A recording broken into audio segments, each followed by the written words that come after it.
The capital of Ecuador today, Washington's message thundered across the Andes and down to Caracas. Standing before cameras in Quito, US Secretary of State Marco Rubio delivered his most direct and incendiary denunciation yet of Venezuelan President Nicolás Maduro. Rubio's words, sharp and deliberate, carried more than diplomatic weight. They were accusations that pierced through international protocol, branding Maduro not merely as a political rival, but as a criminal on the run. Venezuela's President Nicolás Maduro is an indicted drug trafficker in the United States, and he's a fugitive of American justice. 9 seconds that reverberated beyond Quito's presidential palace. With those words, Rubio placed the Venezuelan crisis at the center of Washington's foreign policy theater. For years, the United States has accused Maduro's inner circle of corruption and cartel collaboration, but rarely has the rhetoric escalated to this level, directly labeling a sitting head of state as an indicted narco-terrorist, pursued not just by political adversaries, but by the machinery of American law.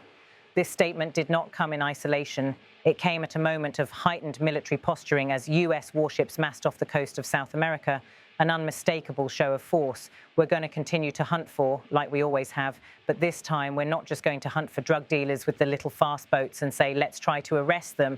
No, the US president has said he wants to wage war on these groups because they have been waging war on us for 30 years and no one has responded.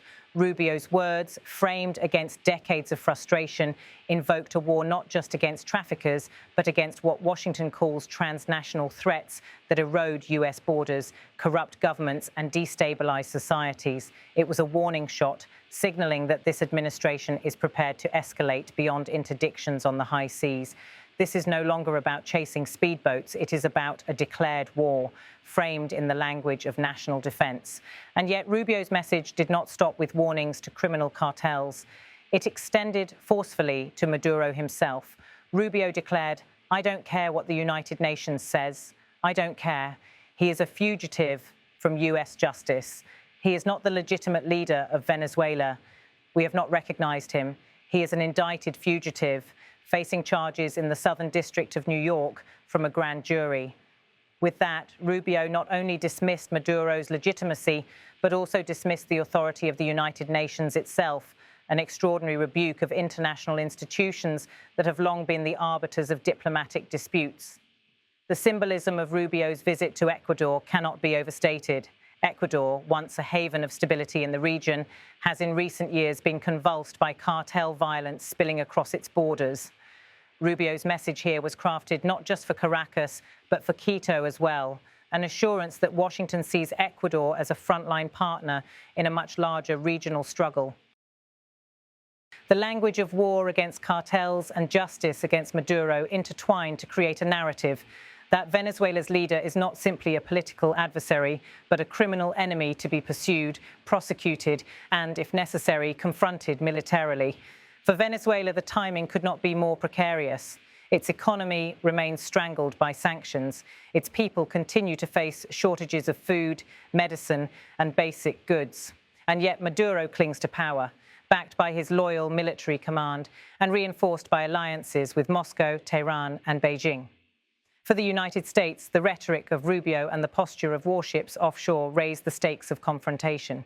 They recall the ghost of past US interventions in Latin America operations that have left scars and skepticism across the continent. This is not the first time Washington has branded a foreign leader a criminal. From Panama's Manuel Noriega in the 1980s to Saddam Hussein in the 2000s, the precedent of criminalizing heads of state has often preceded military action. Whether Maduro's case follows that trajectory remains to be seen, but Rubio's words today have undeniably opened that door wider. As the cameras clicked and the motorcades pulled away, one fact remained. The United States has placed Nicolás Maduro not on a political blacklist, but on America's most wanted list. In Quito, Secretary Rubio left no ambiguity. For Washington, Maduro is no president. He is a fugitive. And with warships just miles from Venezuelan shores, the world waits to see if today's words become tomorrow's conflict.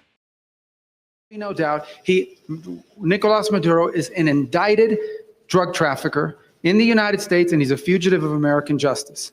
Number two, so we're going to continue to hunt for, like we always have, but this time we're not just going to hunt for drug dealers with the little fast boats and say, let's try to arrest them. No, the president has said he wants to wage war on these groups because they've been waging war on us for 30 years and no one has responded. But there's no need to do. I don't care what the United Nations says. I don't care. He is a fugitive from US justice. He is not the legitimate leader of Venezuela. We have not recognized him. He is an indicted fugitive who is facing charges in the Southern District of New York in the United States from a grand jury.